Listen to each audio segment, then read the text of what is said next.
Horrelaxe egonda gaur goizen arte Tolosako erdiguneko balkoi batean. Hegoak zabaltzen zituen bakoitzean jendearen harridura pizten zuen. Geldi ote zan, da hemen jende ikaragarri jatu zan dena ikusteko. Oso ondi ez, esate zen zala, no sé, que era una cría, no? Ez dakit. Ja, bai, ez da ohiko gauze, askotan ikusten den gauze ez da. Putrea gaztea da, hilabete batzuk baino ez ditu, antza nora ezean zebilen.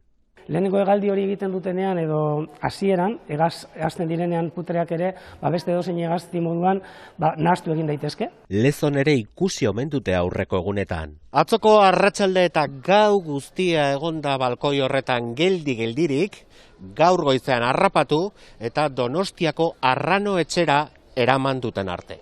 Ahul baina onik dago.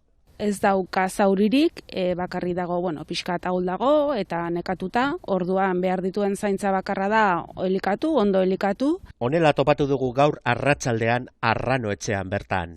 Ondo bidean, astebete barru aske utziko dute. Ez da ohikoa baina tarteka honelako agerraldiak izaten dira.